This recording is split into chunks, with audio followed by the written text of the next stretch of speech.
那些十分聪明的人身上都有哪些习惯？咱们普通人只要学会其中的道理，就可以受用终身。一定要记住有这3个。第一，不断的和未来的自己去签订契约。愚蠢的人呢，会习惯性的追求当下的满足，比如说抱着手机舍不得放下，一打游戏就是一晚上，而高手则会选择把宝全部压在未来。我知道你可能会说，他们能做到这样是因为拥有强大的意志力，所以他们能忍住现在不玩手机，不吃垃圾食品，能够逼自己去学习、看书和健身。但我想说不对，事实上聪明的人也是人，他们的意志力也不够用。但是聪明和愚蠢的真正区别是，聪明人他有方法，并且这个方法极其的精巧，不需要动用任何的意志力也能达成目标。他们用的这个方法就叫做签订尤利西斯契约。尤利西斯是史诗《奥德赛》当中的大英雄，他在打赢了特洛伊战争之后乘船回去，他知道自己的船一定会经过一个非常危险的岛屿，因为在那个岛上住满了海妖，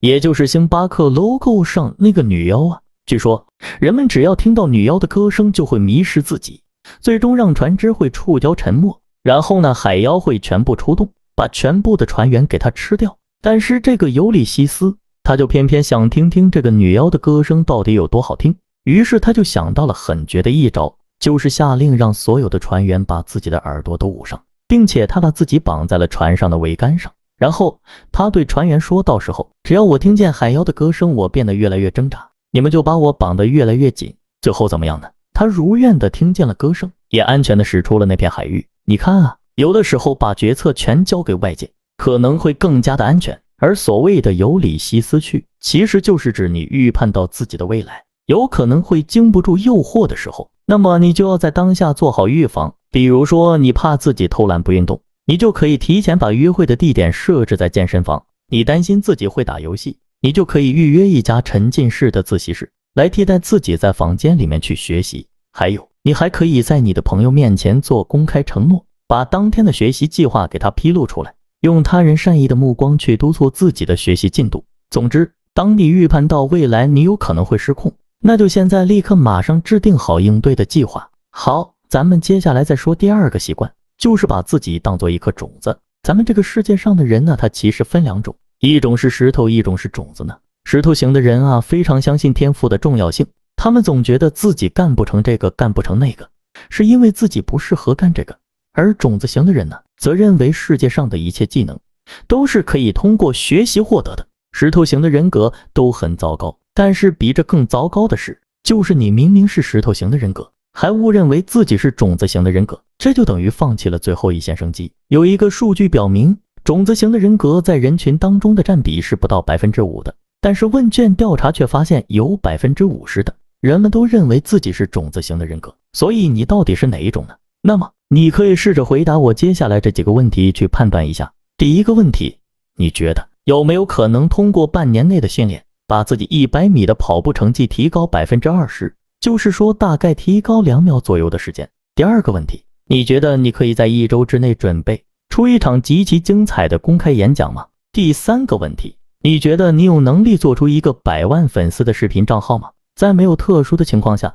如果你的回答是稍显犹豫，或者说直接摇头，那就说明你不相信我刚才说的这3个目标其实都是可以通过特定的训练来达成的。那么这样你就很可能是一个石头型的人格。石头型的人格有3个致命缺点。第一个就是你在学习任何新东西的时候都是极其痛苦的，甚至一开始就直接放弃了，因为你认为自己没有这个天赋。第二个缺点，你会拥有极低的自尊水平，你总觉得自己要和别人比较，因为你觉得只要和别人一比较，你就会处处不如人，而且你会觉得这些缺点还都是天生的，不能改变。第三个缺点，你很可能会进入到一种负向循环的状态，就是我想要，但是我能力不行，所以我做不到；我想要，但是我改变不了，所以我做不到。到最后啊，你就什么都不想要了。好，咱们再说，聪明人的第3个习惯就是时刻的调整自己对世界的理解。这块儿对应的呢，不是愚蠢的人，不调整对世界的理解，真相会比这个更加糟糕。因为这些人啊，根本就不去理解世界，他们对自己和这个世界的关系完全不感兴趣，甚至他们都还没有意识到有这个问题的存在。在他们的眼中，世界是什么样的呢？只取决于他的手机给他推送了什么样的信息。这看起来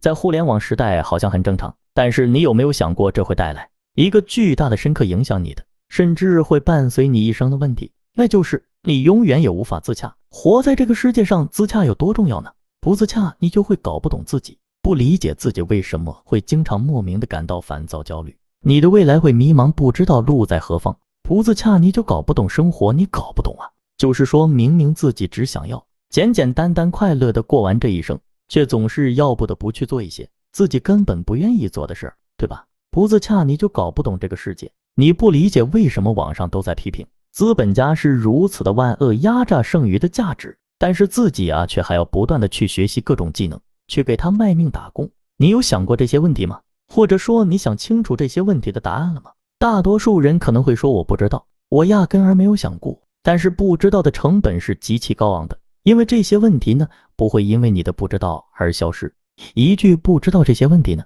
就会在你的心中盘根错节，变得越来越沉重，直到存在你的潜意识里面，时刻增加你的内耗。这就是为什么很多人明明一天没什么事，却总是感觉自己特别的累，身体被掏空，干什么都提不起劲。这就是因为他脑子里面的想法和自己的行为是相反的，和这个世界的规律也是相反的，于是路越走越远，越走越错，越走越黑。好了，咱们最后来总结一下，聪明的人会习惯的和未来的自己签订契约，以免犯下错误，就把自己当做一颗种子，认为一切的能力都是可以习得的。他们也会不断的思考自己和世界的关系，从而理解生活中所发生的一切，降低内耗。如果你能做到以上的任何一点，一定会让你的生活焕然一新。如果你喜欢我的影片，记得点击订阅，另外打开小铃铛，这样你就不会错过我们以后的视频了。让我们一起变富。